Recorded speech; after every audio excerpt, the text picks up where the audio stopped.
Hola mi familia, muy buenas noches, Dios me le bendiga. Es un placer, una vez más lo digo, estar con ustedes aquí en este espacio. Que sea una oportunidad más para conocer de nuestro Padre Celestial y escuchar lo que Él tiene cada día para nosotros. Entonces coloquemos en su presencia para que sea Él el que dirija este devocional. Amado Padre Celestial, mi Dios Todopoderoso, en esta hora, Señor, nos presentamos delante de ti, Padre Celestial, para darte las gracias, amado Dios, para decirte que eres grande, poderoso, misericordioso. Eres el Todopoderoso, el Rey de Reyes, el Señor de Señores. Que no hay nada más grande, Señor, más sublime que tu nombre. Y hoy nos postramos. Hoy postramos nuestra alma, nuestra vida, Señor. Nos arrodillamos ante ti. Hoy postramos nuestro corazón delante de ti, Padre, porque reconocemos que tú eres el único Señor, el único que se viste de luz, que tú eres el Rey de Reyes, el soberano, Señor, que cabalga sobre las alas del viento, Señor, que tú eres el único que extiende, Señor, los cielos como una cortina, Padre, que tú eres el único verdadero, Señor, que no hay nada más grande, más digno, más soberano que tu nombre, amado Dios Todopoderoso. Y hoy venimos delante de ti, Señor, pidiendo misericordia, Señor, pidiendo misericordia por este pueblo, Señor, pidiendo misericordia por esta nación, pidiendo misericordia, Padre Celestial, por cada uno de los gobernantes, por el presidente, pidiendo misericordia por cada habitante, Señor, de este territorio, Padre Celestial. Te pedimos perdón, Dios, por todos los pecados cometidos, Señor, por cada uno de nosotros, amado Dios. Te pedimos perdón, Dios, porque muchas veces hemos sido desobedientes, Señor. No hemos escuchado tu voz, Padre, y te pedimos perdón porque muchas veces, Señor, nos hemos deleitado en el pecado, amado Dios Todopoderoso. Y eso hace seguramente, Señor, que nuestra patria, nuestro territorio, Señor, esté envuelto, Señor, en tantas dificultades, en tantos problemas, Padre. Dios, te pedimos, Padre amado, que sea usted nuestro pastor, Señor, nuestro pastor de pastores, Padre Celestial, que sea usted, Padre, que guíe, el que ministre, el que cuide. Señor, este rebaño que anda Dios, Señor, muchos andan descarrilados, amado Padre Celestial. Te pedimos que sea usted el que tome el control absoluto en cada uno de nosotros. Sabemos que si usted está con nosotros, Padre, nada nos va a faltar, nada, Señor. Tú vas a enderezar todos los caminos, Señor, todos esos caminos de muerte, Señor, de guerra, Señor, tú los vas a enderezar, amado Padre Celestial. Y te pedimos que sea usted el que obre en esta noche, Padre, de una manera sobrenatural. También te pedimos que nos hables a través de tu palabra, Señor. Que nos muestres, Señor, ese camino que tienes para cada uno de nosotros, Padre. Hoy colocamos en tus manos nuestra familia. Te pedimos protección divina, protección de lo alto para cada uno de ellos, Señor, desde el más pequeño hasta el más grande, Señor. Toma tú el control, Señor, en cada mente, en cada vida, en cada corazón, amado Dios Todopoderoso. Te lo pedimos, Señor, en el nombre de tu Hijo Jesucristo. Amén y amén. Bueno, mi familia, hoy vamos entonces a estudiar el libro de Ruth. Nunca creo que hemos hablado del libro de Ruth, un libro muy bonito, y lo vamos a encontrar en Ruth capítulo 4, versículo 13 al 17. Y dice, Vos pues tomó a Ruth, y ella fue su mujer, y se llegó a ella, y Jehová le dio que concibiese y diese a luz un hijo. Y las mujeres decían a Noemí, Loado sea Jehová, que hizo que no te faltase hoy pariente, cuyo nombre será celebrado en Israel, el cual será restaurador de tu alma y sustentará tu vejez, pues tu nuera que te ama lo ha dado a luz y ella es de más valor para ti que 7 hijos. Y estando Noemí, el hijo, lo puso en su regazo y fue su haya. Y le dieron nombre las vecinas diciendo, le ha nacido un hijo a Noemí. Y lo llamaron Obed. Este es padre de Isaí, padre de David. Bueno, dirán ustedes, bueno, ¿qué es lo que se está leyendo ahí que no entendemos? Resulta que aquí estamos hablando, primero que todo, pues hay muchas cosas que nos están diciendo este texto, pero primero que todo, ¿qué nos están diciendo? Nos están hablando como esa línea, es el linaje de quién, de nuestro Señor Jesucristo. Entonces, para que cuando Cristo nace, cuando Jesucristo o Jesús nace, Él viene de una línea, que esa línea era el rey David. Pero ¿de dónde venía el rey David? ¿Cuáles fueron los antecesores del rey David? Entonces, aquí nos están diciendo que venía de quién, de un personaje, nos hablan de un personaje que es Boaz, y ese personaje Boaz nos hablan que se unió a su mujer, que se unió a Ruth y le dio un hijo. Entonces vemos que Booz se casa con Ruth y nace de esa unión, nace Obed. Obed luego se casa, no dice con quién se casa, y nace Isaí. Isaí también hace lo mismo y es ahí donde nace ¿quién? El rey David, que es la descendencia, que es la línea mesiánica, el linaje de ¿quién? De Cristo, ¿ya?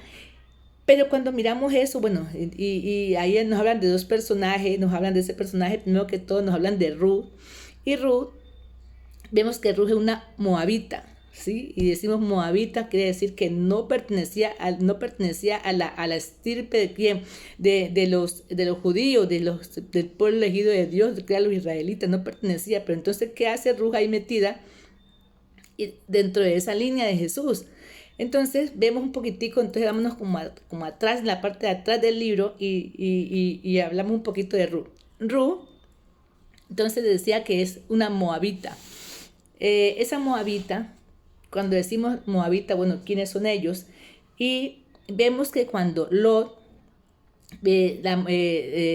se castiga, Dios castiga a Sodoma y a Gomorra, a Sodoma y Gomorra, Lot se salva con sus dos hijas. Se van a vivir en una cueva y las dos hijas pues tienen una mente macabra y vieron que no tenían con quién ellos tener descendencia ahí. Entonces dijimos, vamos a tomar a nuestro padre y vamos a emborracharlos y vamos a tener hijos de él, porque aquí no tenemos de dónde mirar, porque en una cueva donde vivían, ¿dónde vamos a encontrar un hombre que podamos tener descendencia? Esa mente, esas mujeres.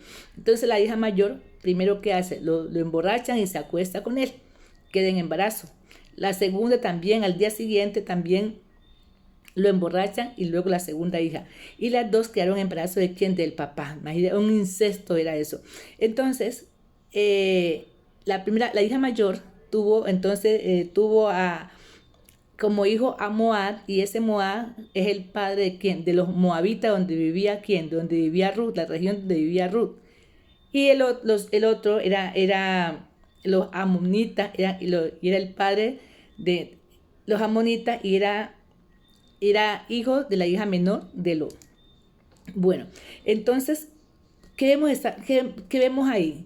Que Ruth entra a formar parte de ese linaje de Cristo, entra a formar parte, pero Ruth no era vuelvo, le repito, no era una judía, era gentil, o sea, no hacía parte del pueblo elegido de Dios.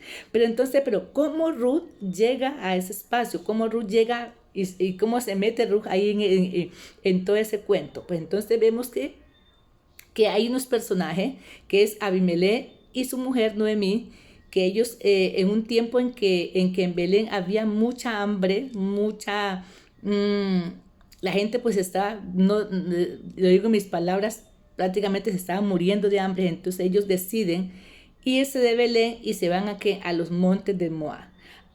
Pero Abimelech y Noemí tenían dos hijos.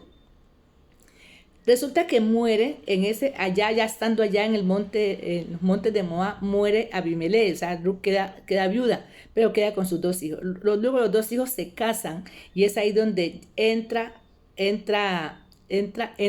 Ruth a esa familia. Porque uno de los hijos, Keliar, creo que es, Malot, se casa con Ruth. Pero resulta que al tiempo mueren los dos hijos de Noemí. Entonces Noemí se queda sola con las dos nueras, con la mujer de Malot y con la mujer de Keliar. O sea, entonces ella dice, bueno, ella se siente muy desesperada, siente que Dios la ha castigado, que Dios, bueno, empieza ya a hablar, a entristecerse por lo que le estaba pasando. Entonces ella dice que va a volver a su tierra, porque ya se da cuenta que en Belén Dios los había bendecido y ya había comida, la tierra ya estaba produciendo.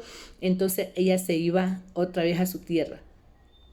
Las nueras dicen que se van a ir, ella dice que no. Bueno, al final Ruth le dice que no la va a dejar, que se va a ir con ella. Y es ahí donde vamos a encontrar en el versículo 1:16, le dice, mientras están ellas, que sí, devuélvete, Ruth, que no se va a devolver. La otra ya se había devuelto, pero Ruth, que no se iba a devolver, que no le iba a dejar. Entonces mire lo que dice Ruth en el versículo 1, en el capítulo 1, versículo 16, le dice, no me ruegues que te deje y no me aparte de ti, y me aparte de ti, perdón, porque a donde quiera que tú fueres, iré yo, y donde quiera que vivieres, viviré. Tu pueblo será mi pueblo y tu Dios será mi Dios. Qué algo tan bonito que sale del corazón de una mujer que es una moabita, una mujer que no es conocedora de Dios. Sin embargo, ¿qué le está diciendo? Tu Dios será mi Dios. O sea, ha aprendido tanto ella de Dios a través de Noemí que aprenda a querer a Dios, aprende a amar a Dios. Dice que tu Dios será mi Dios. Y podemos decir que los moabitas eran unos adoraban otros dioses, ya. Entonces, sin embargo, Ruth muestra esa fidelidad con Noemí, ese aprecio, ese compromiso, esa responsabilidad de no dejarla sola, porque una mujer viuda en esa época era una mujer que pasaba mucho trabajo, y sin embargo Ruth está ahí pendiente de su suegra, le dice que no la va a abandonar, que la va a dejar. Entonces algo bonito que Dios mira en el corazón de Ruth también, y Noemí también. Entonces Noemí, de esas palabras que le dice, listo, sí, vámonos entonces. Entonces se devuelven esas dos mujeres a Belén. Imagínense usted todo lo que puede pasar dos mujeres solas. Sin embargo, se van, y cuando llegan allá, entra en escena quien, el otro personaje que aparece aquí, que es Boaz. Entonces, Dios tiene un propósito en este momento. Dios tiene un propósito. ¿Cuál es el propósito que Dios sabe? ¿Para qué Dios busca a esa mujer? A esa mujer que no pertenece al linaje de Israel, que no pertenece, y Dios la busca. ¿Cuál es el propósito? Pues si eran dos mujeres que estaban solas y que necesitaban la ayuda, necesitaban la protección de alguien. Entonces ahí es donde aparece Boaz, y Boaz es que se encarga pues de hacer ese papel de redentor. Y resulta que dentro de las leyes allá de los judíos, dentro de esas leyes hay alguna ley que es el levirato. ¿El levirato en qué consiste? En que la viuda se puede casar con el hermano. ¿Para qué? Para que el nombre de esa persona, del marido que muere, o sea, ese nombre sea exaltado, o sea, ese nombre no se pierda en la genealogía, sino que se mantenga ahí. Pero resulta que Ruth no tenía, porque resulta que el único hermano el único cuñado que tenía también había muerto. O sea, entonces Ruth no tenía. Entonces ese levirato, ¿quién lo tenía que llevar? O sea, ¿quién tenía que hacer esa redención? La tenía que hacer el familiar más cercano. Y el familiar más cercano no era Boaz. Sin embargo, esa persona, el que le seguía, dice no, le dice al otro que no, le cede el turno al otro. Hacen pues una especie de un ritual ahí, y le cede el turno para que vos tomes ese papel de redentor. ¿De redentor de qué? De redentor de Ruth. Él debe restaurar que esa condición de quién, esa condición de Ruth, y al mismo tiempo el marido de Ruth, ya de Malón, la debe restaurar. Y cuando nosotros hablamos de esa restauración, vemos cómo vos debe pagar ese precio, y de hecho lo vamos a leer aquí en el mismo libro de Ruth, capítulo 4, versículos 9 y 10. 9 y 10 dice: y Boaz dijo a los ancianos y a todo el pueblo: vosotros sois testigos hoy de que he adquirido de mano de Noemí todo lo que le fue de Elimelech, y todo lo que fue de Kelión y de Malón, y que también tomo por mi mujer a Ruth la moabita, mujer de Malón, para restaurar el nombre del difunto sobre su heredad, para que el nombre del muerto no se borre de entre sus hermanos y de la puerta de su lugar. Y vosotros sois testigos. Entonces ahí que está haciendo, está restaurando que el nombre, primero que todo, el nombre de Ruth, y el nombre también de quién, del marido de Ruth. O sea, está pagando ese precio. Al pagar ese precio es que va a tomar esa mujer para él, la va a tomar, y con él toma toda la heredad, y de esa manera está restaurando el nombre de esa familia de Ruth y del esposo, del difunto, pues. Ya, entonces cuando vemos esta restauración y vemos cómo vos paga ese precio, vemos ahí que se está dando una tipología de lo que iba a ser, o se estaba anteponiendo a lo que iba a ser, a la obra que iba a hacer Cristo. ¿Cristo qué hizo? Cristo restauró que nuestros nombres. Cristo restauró esa imagen nuestra a través de la muerte, del sacrificio que Él hizo. Entonces lo que vos hizo, ese papel de restaurador que hizo vos, es lo mismo que se estaba anticipando a lo que iba a ser, Cristo. Entonces ese fue el propósito que tenía Dios en ese momento. Y en ese momento vemos que Dios, ¿qué tomó? Tomó una mujer que no era el estirpe de los judíos, que no era de esa línea. Sin embargo, ¿qué vio? Dios vio ese corazón, esa nobleza de Ruth, esa forma de como Ruth estuvo ahí presente con Noemí, aún en medio de sabiendo que Noemí no tenía que darle, dejó sus familiares, dejó su tierra por irse con ¿quién? Por irse con Noemí, para estar con Noemí, para proteger a Noemí. Entonces, eso es lo que ve Dios, familia. Eso es lo que ve Dios en cada uno de nosotros. Muchas veces nosotros creemos que somos, que no valemos nada, pero para los ojos de Dios valemos mucho. Y es ahí donde Él aplica esa redención en cada uno de nosotros, ¿sí? Eso que Cristo hizo en cada uno de nosotros, coloca su gracia, coloca su misericordia en cada uno de nosotros. Entonces, familia, como para reflexión es que en los planes de Dios, nadie entiende los planes de Dios, nadie los entiende, porque vemos cómo Dios escoge a quien, escoge a Ruth, y no únicamente escoge a Ruth Dios, no únicamente le escoge a ella como esa gentil, no. De hecho, la mamá de Boaz fue una mujer también que pertenecía a Jericó, ya. Entonces ella tampoco era judía. Sin embargo, ella ayudó ¿a quién? A Josué, cuando él manda una comisión para que fueran a mirar ese territorio humano, y ella lo ayuda a esos espías. Entonces eso hace que tuvo también esa gracia y esa acogida en el pueblo de Israel, y Rahab se casa con un israelita, y ahí nace Boaz. ¿Ya? Ahí nace Boaz. Entonces vemos que Dios no únicamente escogió a esos grandes hombres, a esas grandes mujeres judías, no. Dios también escoge a esos gentiles. Y mire que estamos hablando de esos gentiles mucho antes del nacimiento de Cristo.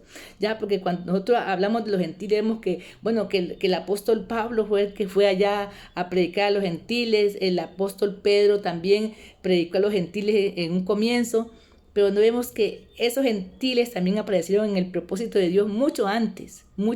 Entonces, Dios tenía propósitos con nosotros, los gentiles, desde mucho antes, o sea, desde que se inició la creación del mundo, ya Dios tenía ese propósito, esa forma de restaurar a este pueblo gentil que no era llamado, que no era el escogido, pero también ha puesto los ojos en cada uno de nosotros. Entonces, ¿qué hizo esa oportunidad para que nosotros digamos, Señor, aquí estamos así como le dijo como le dijo Ruth a la suegra Noemí?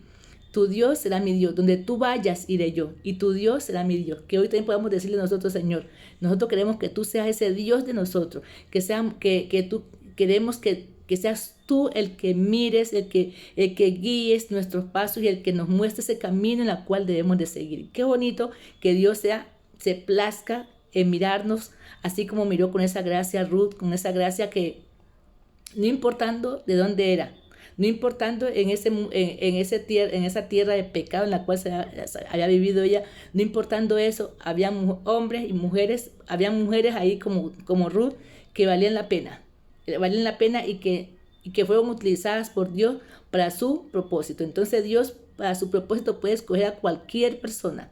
No importando que sea escogido o que no sea escogido, Él puede escoger a sus personas dependiendo del corazón que Él vea en cada una de ellas, dependiendo de la nobleza que hay en cada uno de nosotros, familia. Entonces, que sea la oportunidad para decirle, no, Señor, aquí estamos. ¿Para qué? Para tu obra y para el propósito que tú quieres llevar a cabo. Aquí estamos, nos rendimos delante de ti y aquí estamos para que nos use. Oramos, familia. Soberano Padre Celestial, mi Dios Todopoderoso, te damos gracias, Señor. Hoy te damos gracias, Padre, por haber colocado nuestros nombres, Señor, en ese plan, en ese propósito que tú tienes, amado Padre Celestial. Hoy nos has escogido, nos has llamado, Señor. Aquí estamos, Señor. Hoy nos rendimos delante de ti, Padre, y te decimos, Dios, que aquí estamos y queremos ser esas vasijas, esos recipientes, Señor, que tú necesitas para tu obra, Padre. Eso es el recipiente que tú quieres para tu obra, Padre. Aquí estamos, Señor, fieles ante ti, amado Padre Celestial. Te damos gracias, Señor, te bendecimos, colocamos este tiempo en tus manos, en el nombre de tu Hijo Jesucristo. Amén y amén. Mi familia hermosa, fue un placer. Dios les bendiga.